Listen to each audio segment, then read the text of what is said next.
What I'm going to have you do here with Champ's slip is I'm going to have you move it to the top of his neck. Top of his neck, okay. And then what you're going to do is with your, might have to shift hands a little bit. Okay. But you're going to pull up with the right hand like this, and with the left hand you're going to push down on the hindquarters until he sits. Okay. So on the back, okay? Yep, push. Sit. And then you're not going to say sit, but every time Chance gets up, you're going to repeat that process. Okay. Okay. So I was just reading over your consultation form. We have leash reactivity, multiple trainers, can't seem to break the behavior. And you've already tried e-collar. We tried an e-collar. Well, we tried an e-collar, but it was for barking. I mean, Like in the home? yeah. Okay. You haven't tried it outside? Well, it doesn't do anything outside. Do you know what the model is? Dog trust something or other. Does the collar look small or big? The box. It's probably about this big. Okay. Is the remote small? Does it feel small? It doesn't have a remote. Oh, it's just a bark collar. Yep. I see. Okay, so that's completely separate from the e-collar. Okay. Okay, we'll talk about that. Okay. Okay. And then you can relax. So as long as Champ here is relaxed, you're going to be relaxed as well. Okay. You got him pre-2020, is that correct? Yeah. Because he's 5.5? Yep. All right, so go ahead and fill me in. So he's been through training, and when he goes to classes, and we sent him to a board and train, they said he's great, he does everything fine, but the second we get him outside, he's nuts. He's lunging at people. I don't really think he would ever bite anyone. He lunges at people when they come over. He doesn't bite anybody, but he just can't seem to settle down. He just gets too excitable, and he goes to daycare and he's fine in daycare. There's no problems. But getting to daycare, he barks crazy the whole ride there. If we're going Up in on and your leash. see, Yeah, so up on your leash. So what you're gonna do here is you're gonna move them to your side. Right, good. Now up on your leash, down on the butt. Good, and then just, now relax and just hold your leash. Just like that. And up on your leash, yep. And then down on the butt, good. And then relax, good. so that's what he'll do the whole way there. Up on your leash. Up, you got it. Good. If I handle him, is he fine? Oh yeah, he'll probably be better for you.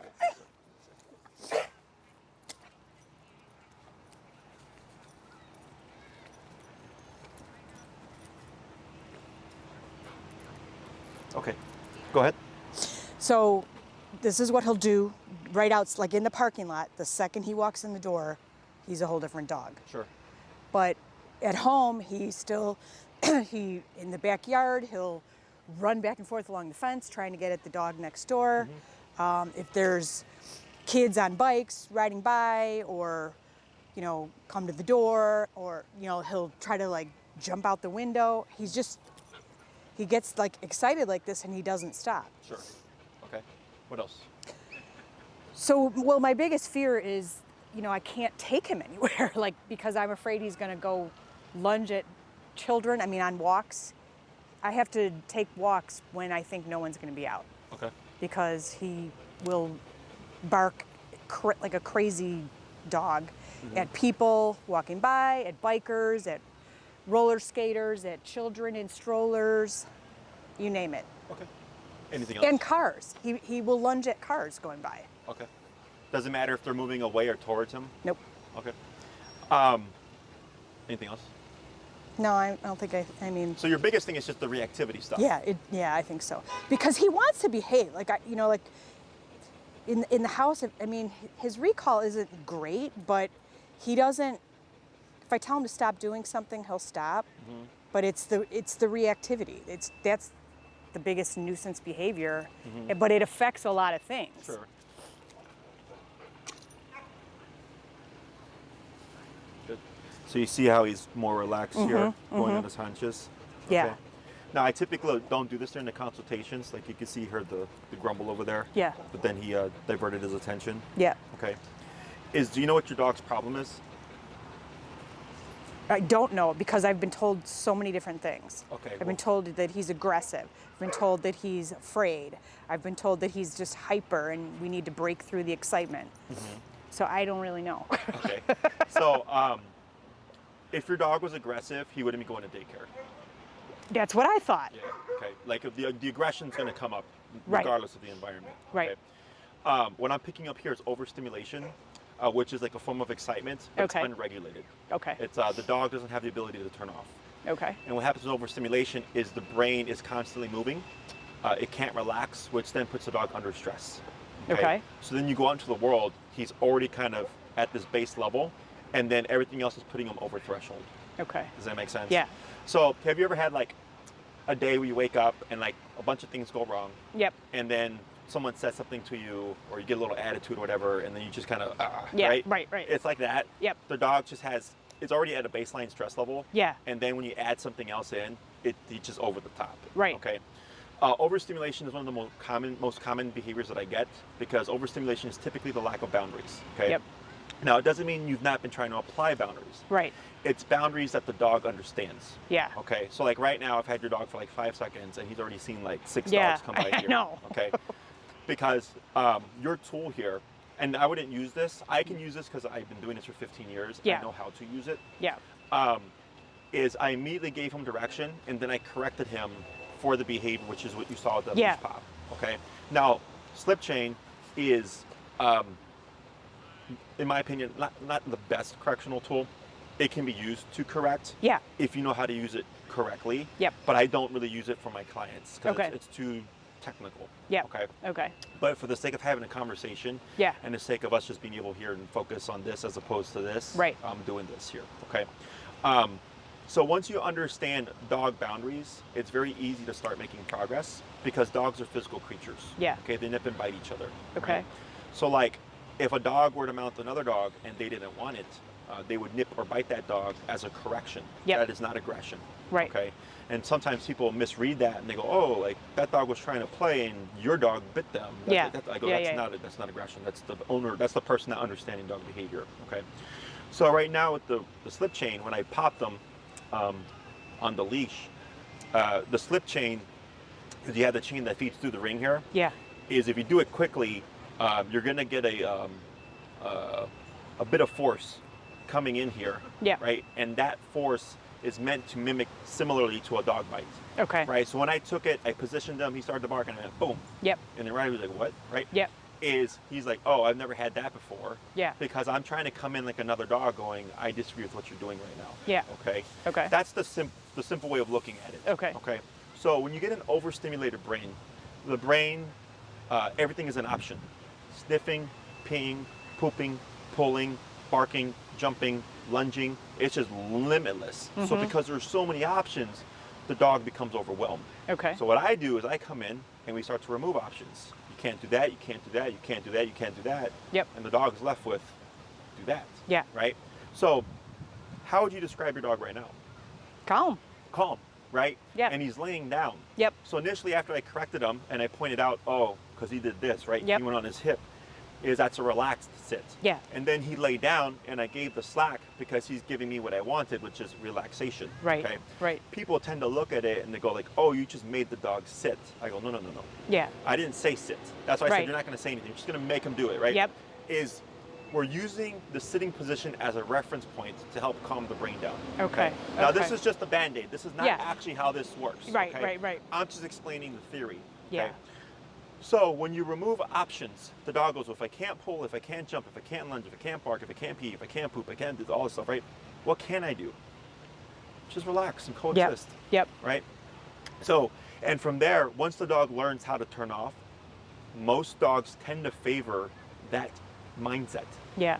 A dog does not willingly want to be like this all the time. Yeah. What happens is they get stuck and they don't know how to go back to this because dogs are not proactive. Yeah. So when you say, I can tell he wants to be a good dog, Right. that's not a thing. Okay?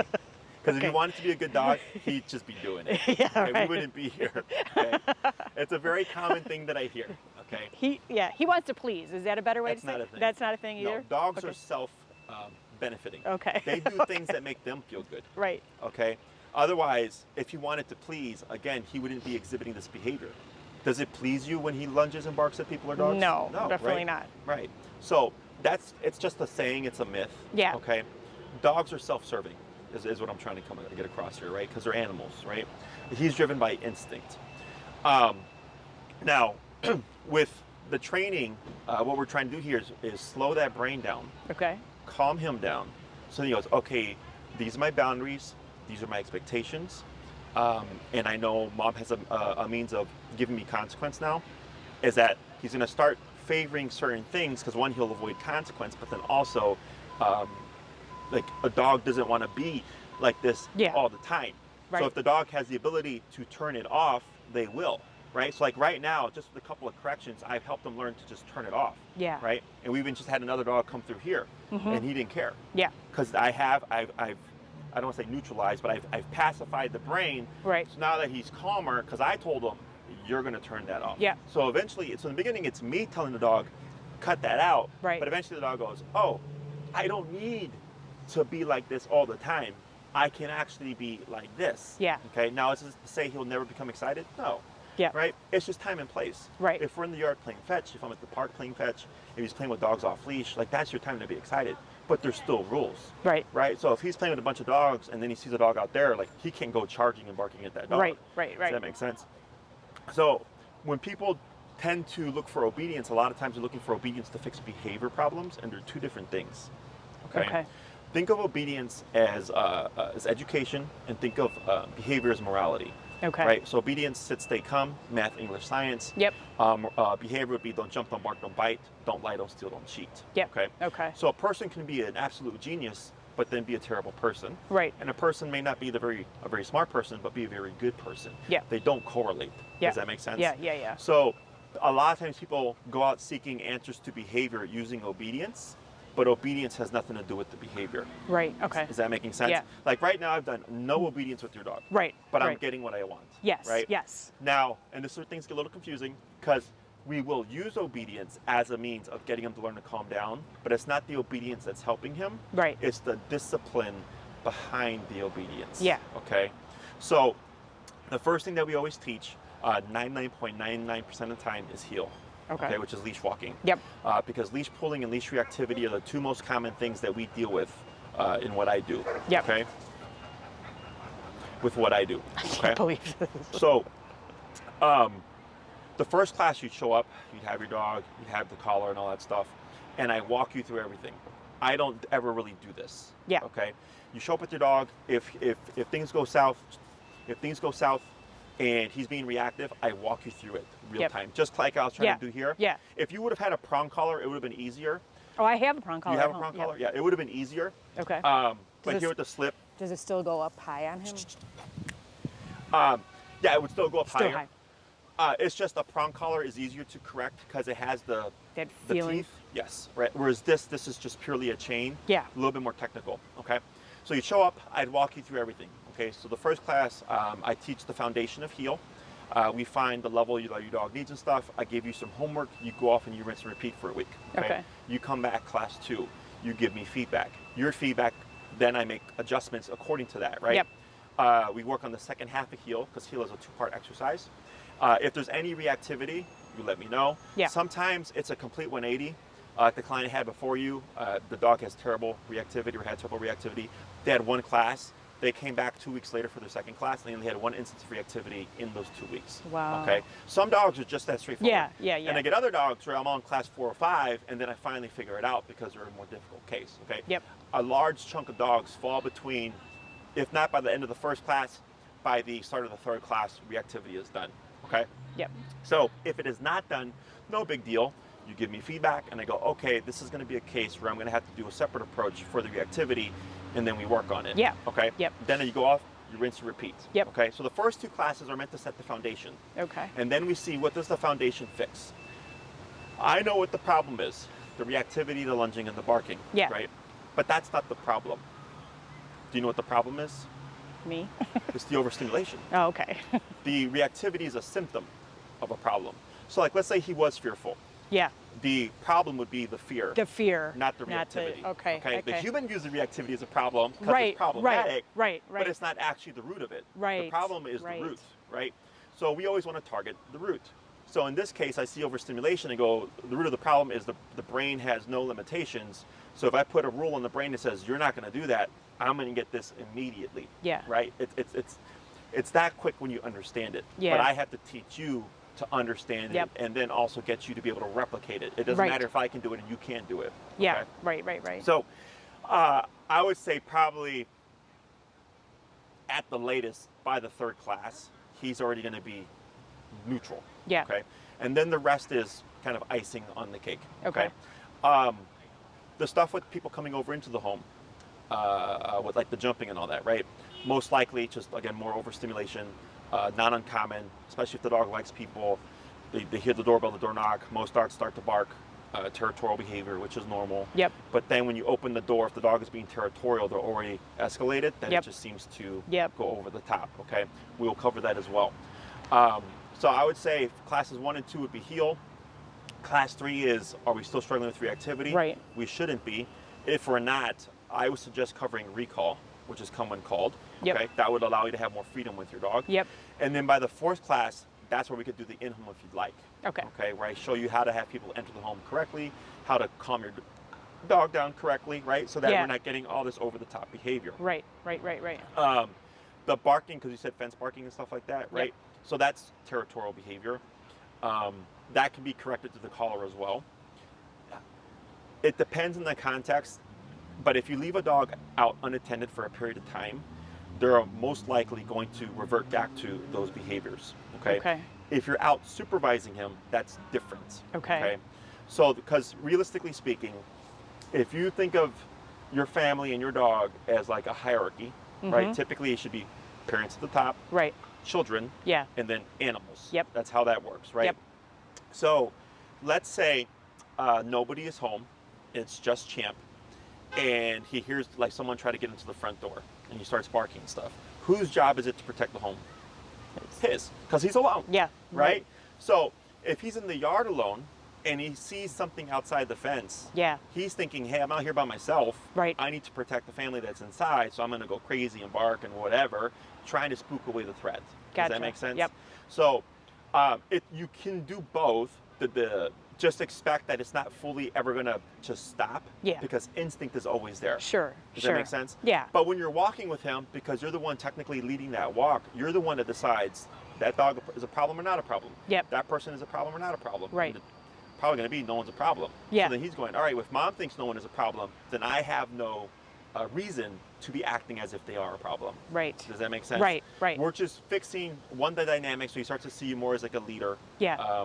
But if you're the leader, technically speaking, you're in charge of the security. Yeah. Right? So like right now, by correcting him, I told him all those dogs over there, they're not a problem. Yeah. And he goes, okay, Jesse apparently knows what he's doing and he's in control here, so I can relax and not have to worry about Yeah. trying to spook all this stuff away. Right. Does that make sense? Yeah. So there's training, which is like the skills for the dog, Right. training for you as a handler, right? Yeah. But then there's also just like a deeper, the relationship aspect of having a Yes, dog. yes. And understanding that. So like a parent-to-child relationship is essentially a leader-follower relationship, Right. Same thing with human to dog. It's a leader-follower relationship. And a lot of times what people have with their dogs is a friend relationship, Yes. okay? And friends can't tell friends what to do. Does that make sense? Yeah.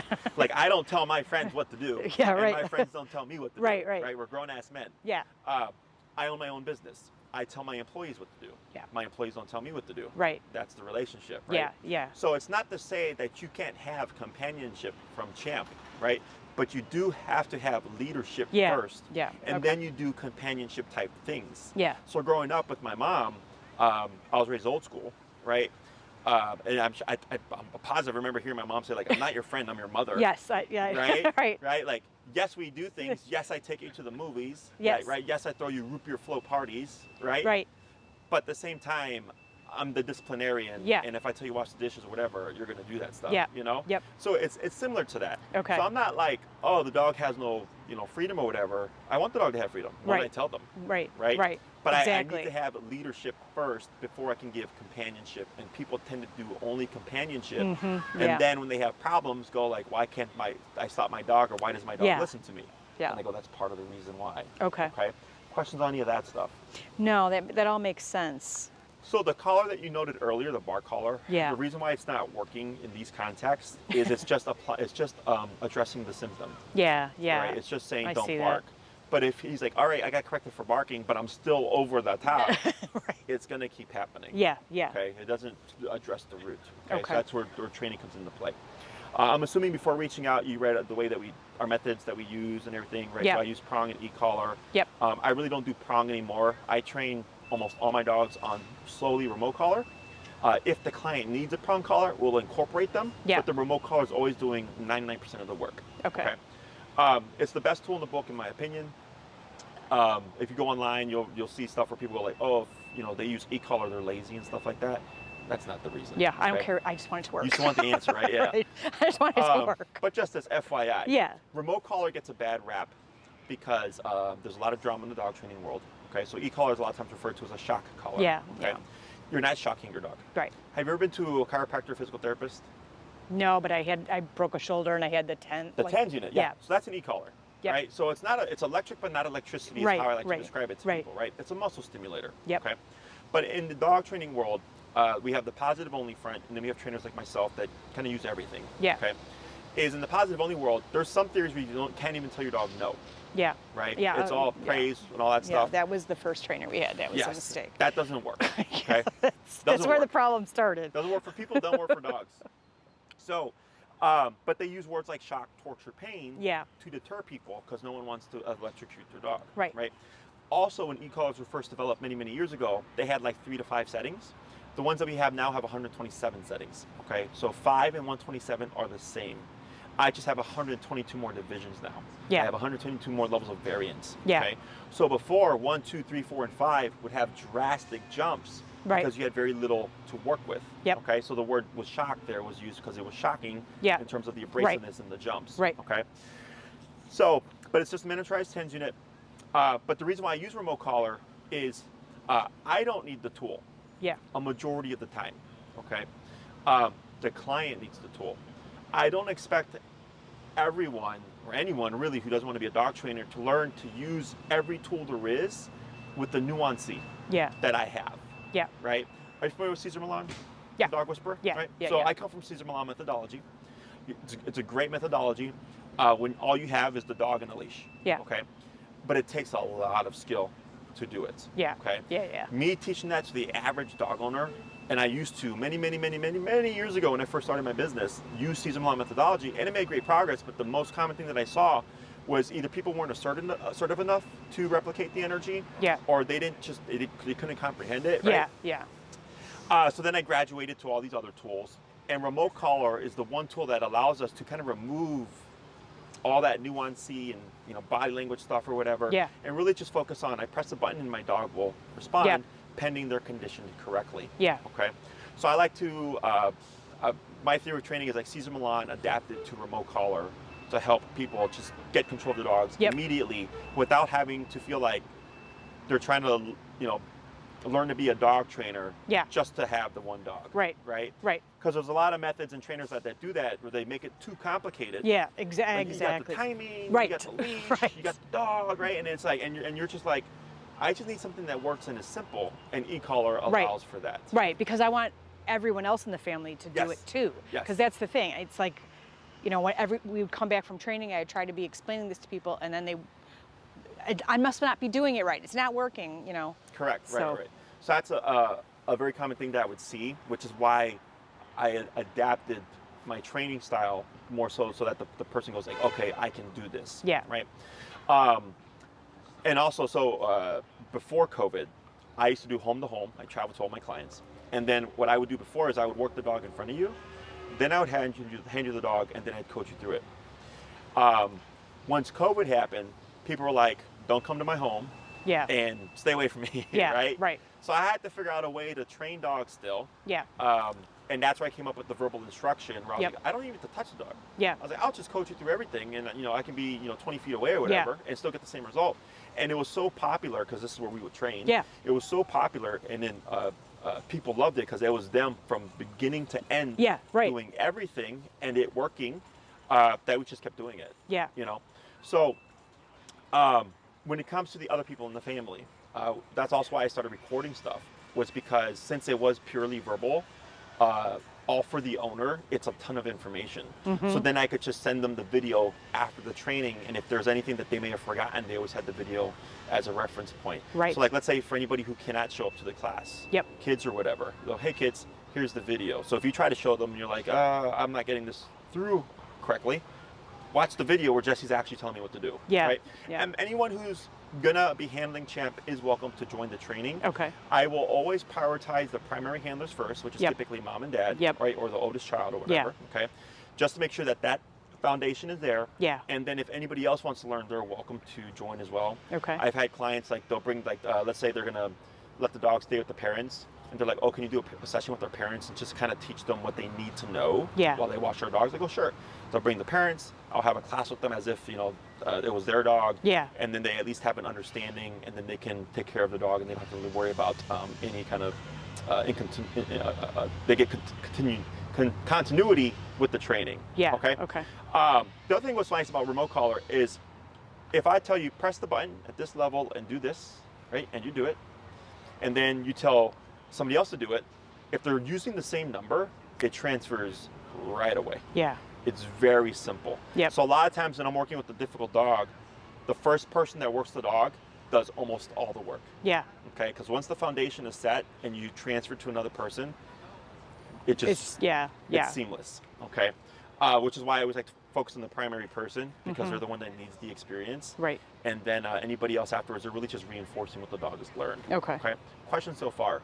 No, I think that all makes sense. So, and then is the collar something that they wear forever, or? That's a yes and no question. Okay. And one of the most common questions that I get is, when does the collar go away? In my book, when you need it, it doesn't. So that means whenever you're walking Champ, you need it. If guests are coming over, you need it. If he's gonna be off leash, you need it. If it's a great dog inside the house, you don't need it, right? If he's gonna be in the yard and he's gonna be unattended, maybe you need it, right? Okay. Okay. And it's nothing good or bad. It has nothing to do with my skills as a trainer. It's what we call opportunistic behavior. Yeah. Are you familiar with this? I think so. I mean, Do you drive? Yeah. Do you go on the expressway? Yep. Do you go the speed limit? Sometimes. Sometimes, Most of the time. right? You see a squad car, what happens? Stop. Slow Right, down. Slow down. Once you're clear of the squad car, what happens? Go back to doing it. That's opportunistic Yeah. behavior. Okay. All animals do it. Okay. Including Even humans. people. Yes. So this is something that people don't think about. Yeah. Right? Because again, the common thoughts in the dog world is if the dog is well trained, they learn to be a good dog. Yeah. And I go, dogs don't do that. That is a proactive behavior. Dogs are not proactive, they're reactive. Okay? You are proactive. You have sought out trainer after trainer after trainer after trainer trying to fix this problem. Yeah. And it's not working, and you're still looking for a trainer, and here we are. Yeah. That's proactive. Yeah. Does that make sense? Yeah. You can wake up one day and decide, I want to learn how to sing. Go on Google, find a singing teacher, interview a few of them, and go, I like this one. Take the class, leave the class, and decide, I'm going to do it or I'm not going to do it. Right. That's all proactive. Yeah. Dogs are reactive, right?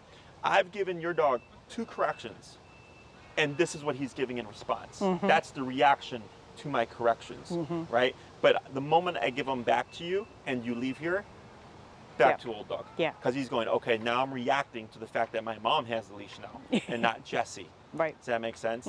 So it's a very common thing that I hear all the time. It's nothing good or bad. As you noted, even humans do it, right? Because it's a part of instinct. Yeah. Okay. So if we take a pond of water, let's say there's an alligator, I think it's the freshwater one, right? And the animals know there's an alligator in the water. They do not drink. Okay. When they see it leave and they go, the threat is now clear, animals come drink. Yeah. And then when it comes back, animals leave. Right. Does that make sense? Yeah. That's opportunity, that's opportunistic behavior. Again, that's a part of survival instinct. So here, for Champ, right? He's going, oh, the collar's not on? and I see a dog, what happens if I bark, right? Right. So unless you have the ability to correct Champ without the collar, Yeah. like I do, right, with the different type of form of Yep. correction, expect him to give the behavior, okay? Typically the way it works is in the beginning, you're using the collar a lot as we're training. Yep.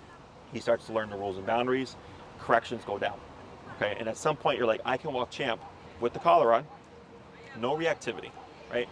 6 months go by, no reactivity. And then one day you get caught off guard by something, he reacts, you press the button, he stops, and life goes on. Yeah. Right? Because nothing is ever going to be perfect, right? Right. But he's, with the collar on, if you're following the instructions correctly, Yeah. the dog learns, Mom is serious, and I know anytime I get out of line, she will correct me with that tool. Dogs will self-regulate to that degree. Yeah. Does that make sense? Yep.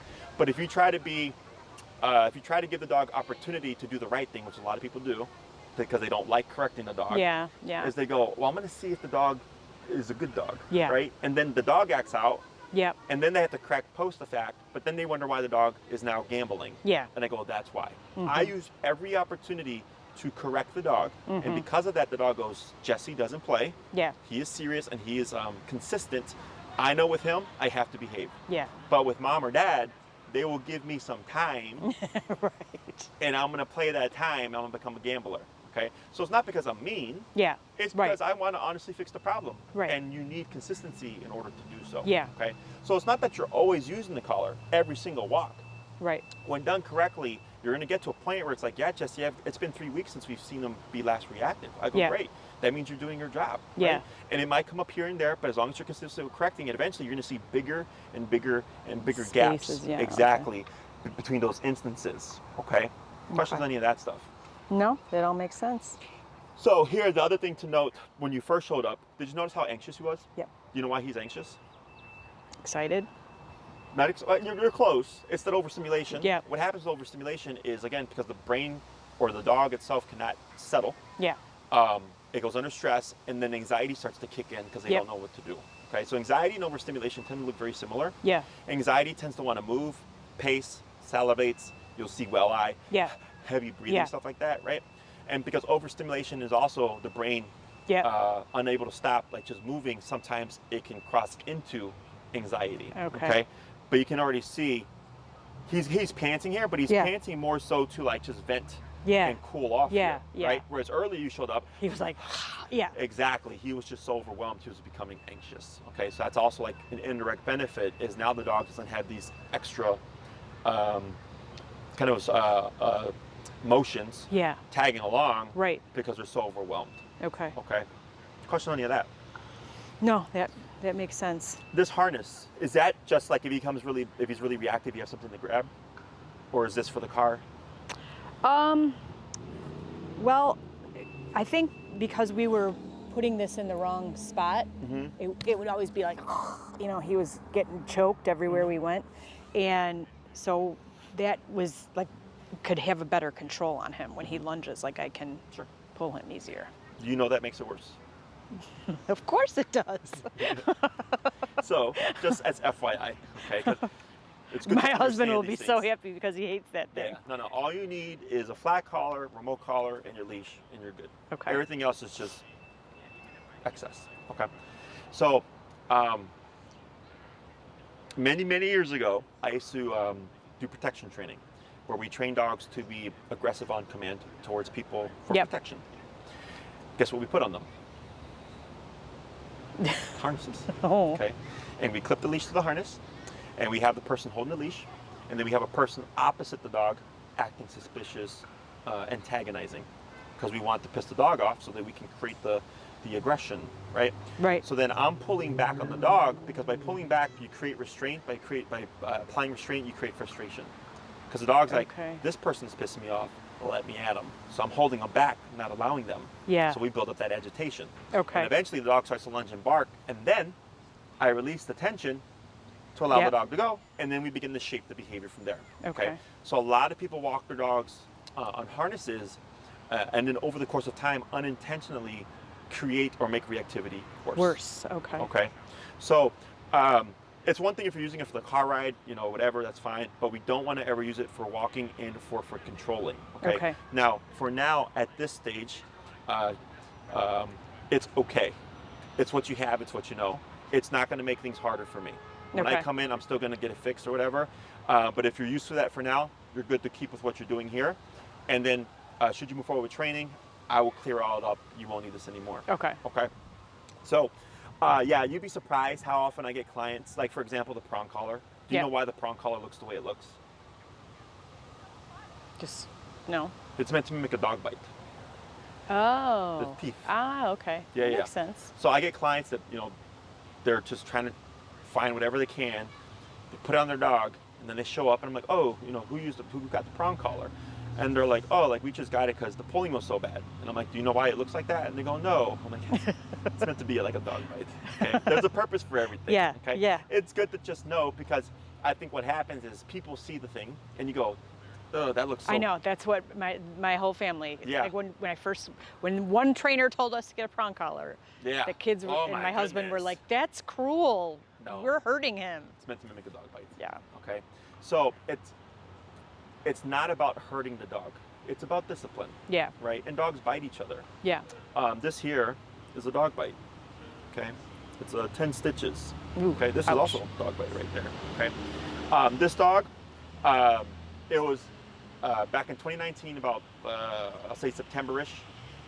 Great Dane, not aggressive. Okay. He destroyed his family's house. He chewed up all the drywall, the door, their bar, their couch, chewed up everything. Whoa. Year-old, unneutered, very frustrated. Okay. I brought him to my facility because he was doing a 4-week board and train. I at the time hadn't had a dog that large, and I only had wired-crated kennels. So I was like, I need to see if this guy will even fit in the kennel that I Yeah. have. And then when I went to go load him, he panicked and he looked up and he bit my hand. Ooh. Okay. So he did it because he wanted me to stop trying to put him in Yeah. to this cage that he didn't know, because he had never been crated He had never before. been created. So when I called the owners, and I was like, pick up your dog. They're like, oh my God. I'm like, your dog is not aggressive. Your dog bit me out of panic Yeah. because he's never been crated before. Yeah. I was like, let me heal up. I suggest crating your dog Yeah. and doing that while I'm healing up, and then bring him back and I'll train him. And I did so, and he's Yeah. been coming to daycare and boarding ever since. This is the first and last time he's ever bitten anybody. Yeah. Okay. So when I see a dog being reactive or aggressive or whatever, I also have to assess where is it coming from. Yeah. How intense is it? Because all those things are things that the owner should know. Yeah. But also understand, because a lot of times people go, oh, they'll see the dog snap at something and they'll think it's a 10, and I'm like, that was a 2. Yeah. So then it just helps them feel better and more confident. They're like, okay, my dog's not like the end of the world or whatever. Yeah. Okay. And see that makes sense, because he's not aggressive. He was bit at daycare because he was trying to mount a dog, and the dog bit his ear, but he didn't do anything back, because that was He my took the first correction, question. yep. Did he bite? Did they get in a fight? And then another time we were walking and a dog got out of a yard and came and bit him. Mhm. And he barked and lunged, but he didn't bite back. He just barked. He didn't even have his teeth, grr. So I don't really think he is aggressive. I think it is He's just overwhelmed, yeah. Yeah. No. Like I said, if he was really aggressive, you wouldn't be able to take him to daycare. Yeah. You would be seeing, you'd have problems in other areas. Yeah. Dogs aren't aggressive for no reason. That's one thing. Yeah. But what can happen is that, let's say a dog charged them on the leash, and he did happen to snap at them or whatever, Right. and the dog took off. Now he learned, oh, if I don't like something, I can use this behavior, right? Yeah. So then something else happens, and he doesn't like it. He Yep. does it there. Yep. And then and all of a sudden you get the dog being aggressive in all these contexts, because the dog's learning, this thing gets me what I want. Right. Right. Right. So you would notice other places where you're seeing this aggressive behavior. So I knew right away from what you told me, I'm like, this dog's not aggressive. Yeah. He's just frustrated and he's overstimulated. That's Yeah. all it is. Okay. Okay. When it's this quick, it's nice because the dog's not that screwy, in my opinion. Yeah. Okay. Okay, good. I get That's dogs good that to are hear. a piece of work. Yeah. Right? I have a dog right now that I'm working with. It's a piece of work. Yeah. Okay. And she's making good progress, but it's so much harder. Yeah. It's not as literally 2 corrections. Okay, great. This guy's Yeah. already calming down. Right? Yeah. It's just he's lost himself. Right. Now it's also possible that off-leash dog attack can cause distrust. Mm-hmm. So technically speaking, if you're walking with your dog, who is supposed to protect who? We're supposed to protect them. Correct. But most people think dog Dog protects protects them, me, yeah. Right? So in an instance, and I've had this happen to several clients, they're walking their dog is attacked by an off-leash dog, and the next day, like a light switch, the dog is reactive. Yeah. Okay, or Yeah. non-social. Right. And I told them what happened is, that attack happened, you didn't handle it correctly, Yep. you didn't prevent it, you didn't stop it. So the dog goes, all right, well, I can't count on you, so I have to do it myself. Yeah. But now the dog goes, I can't trust any dog because any one of them can attack me now. Yeah. Right? So then we start to see leash reactivity. Right. Does that make sense? Yep. Makes a So lot of sense. if I'm walking my guys and it's happened to me, or if an off-leash dog comes charging, I address it, I scare the dog away, and Yeah. my dogs go, we don't gotta do anything. Yeah. Right? Right. And that's what creates the comfort and security. Right, Right? Like right. you have to advocate, just like with kids. Yeah. Right? Yeah. Like that's the parents, but most people tend to think my dog is really the protector. Yeah. And they go, no, unless your dog is trained for it. No. Right. Now, can your dog be a preventative? Like, can they be like, how'd you say, if you're walking with a Rottie and someone's like, do I really want to Mess with them. mess Yeah. with them, right? Yeah. That's the deterrent. It's just the dog. Yeah. Right? But I've had clients with Rotties who are chickens. Yeah. And I'm like, this dog will not protect you, just so you know. But they're still a deterrent because Right. no one needs to know that they're not trained and that they're Yeah. a chicken. Yeah. Right? So, but that's how that typically works. Okay. So then when we get a dog who has to fulfill this role or thinks they have to, right? They go into stress because they're like, I'm in the world and I'm a chicken. Yeah. Like, I don't have the capacity to protect my mom or protect myself, right? So then you start to see other behaviors as well. Yep. Okay. Okay. So that's the whole importance of leadership. And so when you provide consequence, really the leader provides consequence, right? So I'm the oldest of 4 kids, okay? And I remember, my mom didn't want to load 4 kids into the van. She's like, all right, Jesse, watch the kids. I'm just going down the block, get groceries. I'll be right back, Yep. right? My brothers do something. I spank them, right? Mom comes home. Jesse spanked me, Yeah. right? Looks at me. Then I got spanked for spanking them. Yep. Because she's like, you were in charge, but you didn't have the authority to provide consequence like that. Yeah. Right? You tell them to stop, and if they don't listen, you tell me when I get home, and then I'll address the problem. You see that? Yeah, yeah. Because I was to a degree an authority figure, but I didn't have that clearance. Right. Right? So same thing for the dog. When you're providing, like right now when I provided consequence to Champ, I immediately told him, I'm the one that's in charge right now. Yeah. So he goes, okay, Yep. I'm not gonna worry about anything. That's why, people look at it as being bad. Yeah. And I go, no, it's completely healthy. It just has to be done in a healthy way. Yeah. It just has to be done in a way the dog understands. Right. I don't do things out of meanness. I don't get frustrated and then outlet my anger and frustration Right. through the correction. Right. It's immediate, so I don't even get frustrated. Yeah. And now we have calmness and peace. Yeah. Okay? Questions? No, I mean that all makes sense. Because this is exactly what I want to be able to do with him, and I think that's why he gets. It just adds to the not lack of stimulation, but in a way, I think he gets partly overexcited because he doesn't get to do anything. Yeah, so with dogs like him, people tend to withdraw. Right. They either Exactly. they put the dog away when guests come over. They don't have guests coming over. Right. They walk them at odd times. Yep. Right.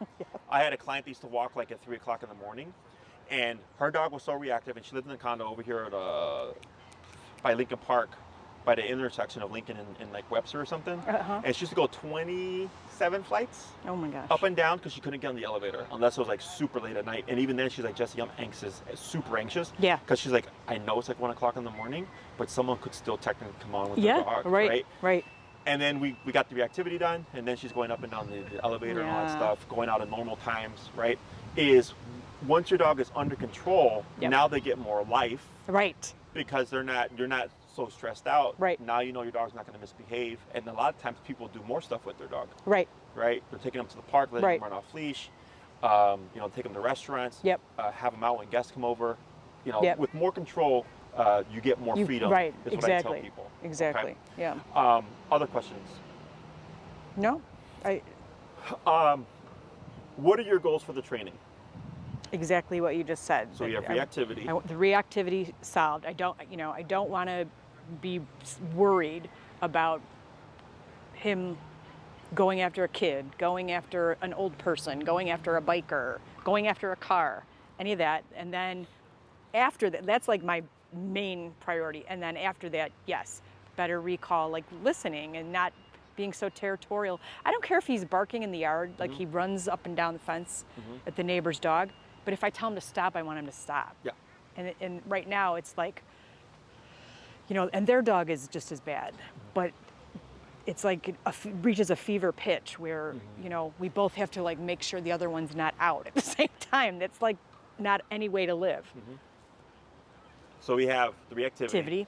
We have walking your dog. Yep. We have recall. Yep. We have people coming over. People coming over. Okay. Not barking out at everything that moves outside the window. Okay. Is there anything else that you'd like to be able to do with your dog? Take them to a restaurant? Or... Yeah, yes, absolutely. Okay. All of that. Would you ever take them like hiking or anything like that? Yeah. Yep. Okay. So the reason why I ask is that really is what helps me determine length of time. I get some clients that go, Jesse, I just want to walk this dog. Yeah. And that's it. I go, okay, if that's your only goal, then this is what we need, right? Yeah. So we have 3, 6, 9, and 12-week programs for in-person. Are you looking for in-person or like a board and train type thing? I don't know. What do you, I mean? I always recommend in-person. Okay. Because you learn the most. Yeah. Okay. Board and train, and you qualify for board and train because this is, to me, straightforward and easy. Yep. Okay. And in your case, you don't have to worry about transference. I'll make sure it transfers, and I'll explain your options, and then you just kind of pick and choose. Yep. Okay. But in person, you definitely learn more. Yeah. So the con to in person is things take longer. Yeah. Because I have to train you to train your dog. Yeah. Okay. And depending on the length of the program, we don't always cover everything in terms of obedience. Yep. But we do cover what the owner wants. I always Right. cover the necessities. Yeah. Okay. Yeah. Within board and train, even if I have a dog only for a week, I teach all the commands: sit, stay down, come, place, heel. Yep. And then we record everything, and then I send it to the owner as a one kind of a compilation. It's Yep. usually between 2 to 3 hours long. Yep. Because I need the owner to understand how the dog was trained. Yep. How they perceived the collar. Yeah. How it worked, why it worked. And what they do is they'll watch the video, they'll pick up their dog, they'll start to apply what they've learned from the video, and anything that doesn't transfer over or they're having a hard time with, they use their follow-ups on. Okay. Right? So like, let's say you're doing it and you're like, Jesse, the obedience is great, but we are having a problem with the reactivity. I go, no problem, have a follow-up. We're gonna work on the reactivity and Yeah. the follow-up. Okay. We're gonna get it done regardless. Okay. This is a simple case. Yeah. If this was more complicated, I would say in person for sure. Okay, because I do Okay. get some clients that want to do board and train, and board and train is easier for me because I'm like, yeah, I'll get this done real quick. Yeah. But they themselves need to know how to handle Yeah. a dog like theirs. Right. So, pro of a board and train, I get more done in a shorter amount of time. Okay. Con of a board and train is I always still have to transfer it to the owner. To you. Right. Because the dog is trained with us, with me and my staff, but then we have to transfer all that stuff over to the owner, and then the owner has to catch up to the dog. Okay. Right? So either is an option. For the in-person, if you look at, you would be somewhere between a 6 to 12. Okay.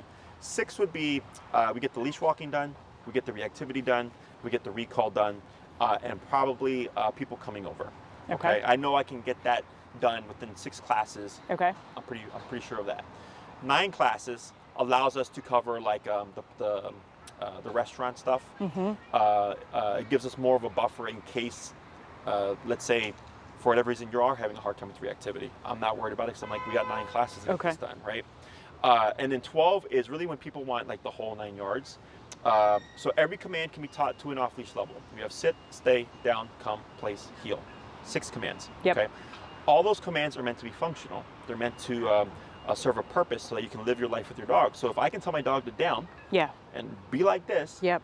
I can go to a restaurant, down my dog, Yep. enjoy a meal for an hour, 2 hours, get up, heel, walk my dog home. Yeah. Right? With like, let's say the place command, people come over, you have 2 options. One is how we correctly bring people in. 2 is I tell my dog to go to their dog bed and they don't budge for the next 3 to 4 hours. Yeah. Okay, like it's meant to be functional for a period of time. Recall, I can go to the park, let my dog play, chase squirrels, whatever. Yep. I'm not worried, I can return my dog. Yep. Okay, so the 12 classes, that's why I asked, like, would you ever go hiking or anything like that? Yeah. Because 12 classes is typically the people that if they could would do almost everything with their dog, but also like hiking or being off leash is like a big part of what they would like to do. Okay. Okay. If you do like 9 classes, we do heel, we do recall, we do the in-home stuff, and some kind of stationary command. And typically by like the 6th or 7th class, I'll check with the owner and go like, are you feeling good? Yeah. They're like, yeah. I'm like, all right. What do you want to do with the next 3 classes? Some clients want to take what they've learned and advance them to an advanced level. Other clients would rather learn more, right? Okay. So I go, okay, we got heel, we got recall, we got stay in place. we can build those to an off-leash level because we have 2 or 3 more classes, or they'll decide like, no, I want to learn to sit in the down, all this more commands, so to speak, right? Right. So, but I always stop at some point and make sure that everything's going well, and then Yep. ask them, what do you want to do with the rest? Okay. When you're doing 12, I come in and I go, okay, we got 12 classes, we're gonna fix the problem, and we're gonna off-leash train the dog for all the commands. And then at some point in a longer program like that, around class 9 or so, I'll tell the owner to start spacing the classes out. Yep. Okay. So when you start to get to the off-leash level, meeting week by week isn't beneficial because you need time to practice, to make mistakes, screw up, have things happen to you. You know, I've had clients come across like a coyote in Lincoln Park. I've had clients get caught off guard with a random firework in the middle of October, right? Stuff like that. Yeah. So then they come back, they're like, hey, Jesse, everything's great, but then this happened. Like, what do I do there? I'm like, all right, let's cover that. And I'll show them. They'll go off and they'll disappear for a couple of months, and they'll come back and they'll go, hey, Jesse, this is where I'm at. They'll show me, and I'm like, uh-oh, you misremembered something. This is incorrect. We got to fix it. I teach them how to fix it. They go off, fix it, practice some more. And then a lot of times people will use the 12th class. So they go like, I want to have my dog off leash, but I don't feel safe doing it on my own. Yeah. So they'll do like a supervised off leash outing with me, you know? Right. Every client is different. Yeah, sure. So depending on what the program is, like if it's a 6-week program, that's most likely going to be week after week after week after week, because it's all the foundational baseline stuff. Whereas if you do a longer program, at a certain point, I might say you want to start spacing things out because you're going to need time to build to that level. Yeah. Okay. Other questions? I don't think so. So yeah, at minimum, I'd say 6. 9 is a good buffer. 12 is like, no, I really just want the best well-trained dog ever. Yeah. And then I go, okay, great, go with 12 then if you'd like. Okay. But I would say 6 at minimum. 9 is a nice middle ground, and then 12 is really if you know you and your family want full control. Okay. Also, like for anybody else in the family, if you have a longer program and like you're trying to teach them or they're watching the videos and they're just not clicking, you have plenty of classes that they can come, and then I can also just work with them on stuff. Okay. In terms of the collar I'd recommend, it's the Dog Trail Black Edition. Tina will send you the information on this stuff. Okay.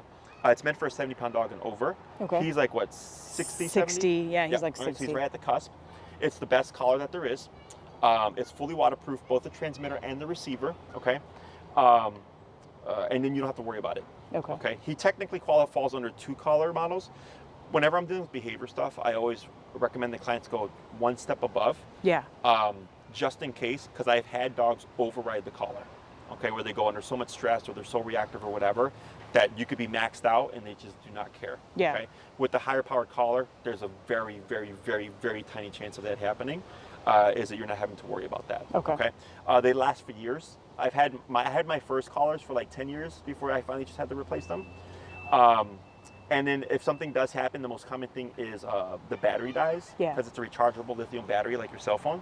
The batteries are replaceable on their own. They're like 20, 25-ish bucks. Okay.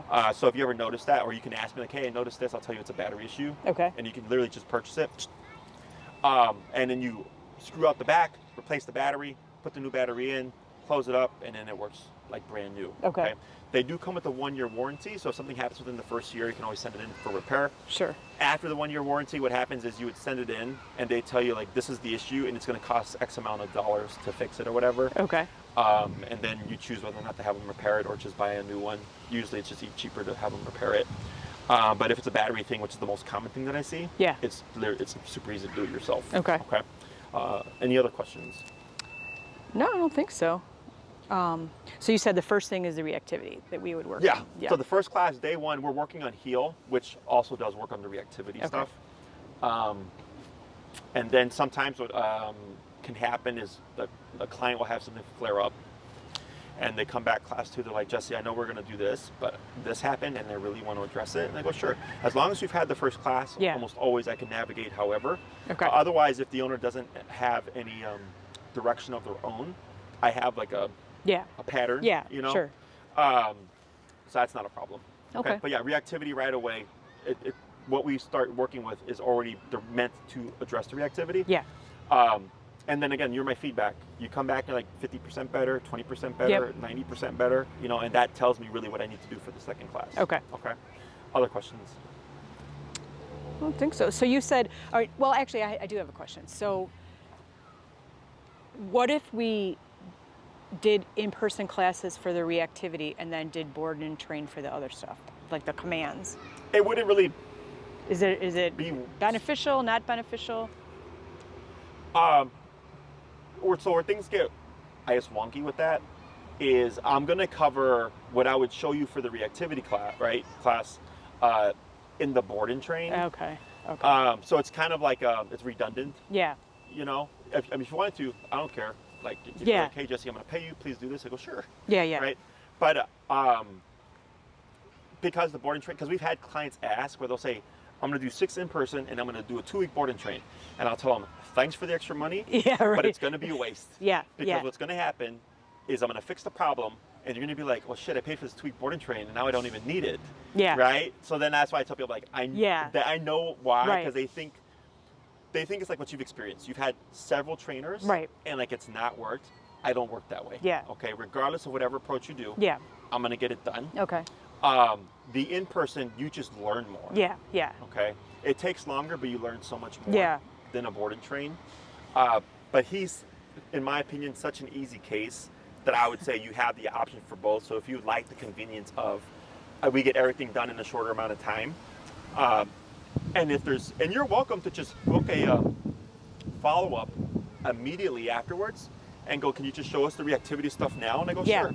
Yeah. As opposed to waiting to see how he does. Yeah. The follow-ups are yours to use as you like. Yeah. It's just most people tend to watch the videos first, give it 2 weeks to rinse and repeat, and then they'll book the first class. So at least they already have experience of Yeah. what's transferring to them and what's not transferring to them. Right. You know? Right. But they're your classes at the end of the day, so you can do what you like. Okay. Okay. All right. I mean, if I had to guess, my husband would say, let's do the board and train because it'll happen fast. But I just kind of feel like I want to know what to do with Yeah. him. No. For And sure. this, It's a skill this set. is, yeah. Like obviously, I already This know is how to do like, this. I can't believe this. Right. I already know how to do this. Yeah. So that's why I tell people, like, I have to teach you how to do this because Yeah. you're the one living the next 10 years with this guy. Yeah. Yeah. Yeah. You know. So when it comes to like booking and all that stuff, Tina handles that. Okay. Okay. But the collar I order on my own. So she'll send you the information. Oh, okay. You can get it through us. You can get it online. I don't care where you get it from. I do care that you get the correct collar. Yeah. Okay. Because that, I've had clients that go, oh, this collar is cheaper, and then they show up, and I'm It's not like, the that's the same. wrong collar. Yeah. And they're like, oh, but it's only $100. I'm like, it's only $100 for a reason. Yeah. Okay. The one I'm recommending is like $350-ish. Okay. Yeah. And I know it's an investment, Yeah. but it's one, appropriate to your dog. Yeah. And Yeah. also it's going to last you for years. Right. Okay. But yeah, that's the only thing I really care about. And then let's say you're going to do in person, and you and your husband are going to be present. It's best if you send her both of your availabilities Okay. as windows of time. Okay. So like, oh, Saturday 12 to 6, Sunday, yeah. 8 to 12, because then she cross-references with my calendar. Okay. And she goes, okay, these times work for everybody. Yep. And then she'll let you know. Okay. We get clients to go Sunday at 2, Monday at 1, Tuesday at 6, and we go, we can't work with these hour time slots. Yeah. Because my calendar is all over the Yeah. place. Yeah. Okay. Sure. So you can let her know, like, hey, we'd like to do 6 or whatever.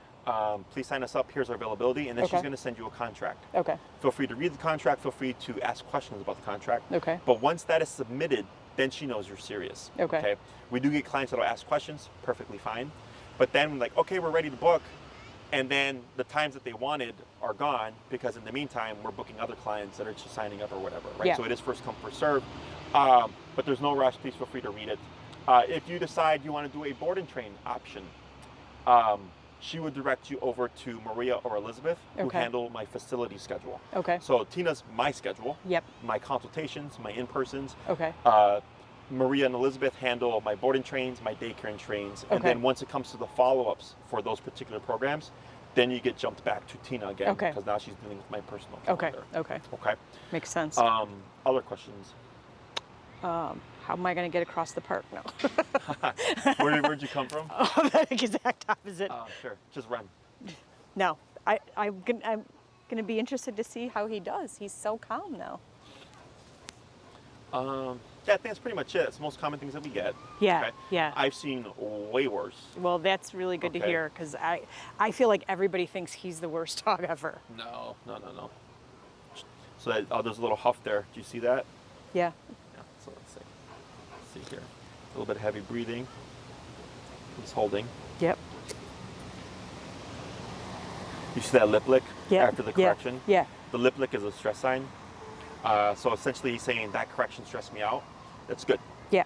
We need the dog to stress about something other than the environment. Okay. That's how that stuff works. Okay. Okay. The dog has to be stressed about the consequence, otherwise the behavior will never go away. And Okay. that was on a scale of 1 to 10. That was like a 0.5 to 1 Yeah, of a yeah, correction. Yeah. So to me, this is super easy. It's just completely up to you how you want to approach it. Okay. Okay. Anything else? I don't think so. Okay. So if you forgot to ask anything, feel free to ask Tina. If they pertain to me, she'll email me. I'll send her back the answer. Okay. Otherwise, talk it over with your family. See what you'd like to do. Okay. And then, pending what you choose, you may be booking through Tina, or she'll direct you to Maria or Elizabeth, and they will book you for the facility or whatever. Okay. Okay. Otherwise, nothing new under the sun with this Okay. guy. All right. Well, that's really good to hear. And then I'll grab your mic as well. Oh, yeah. Yep, yep.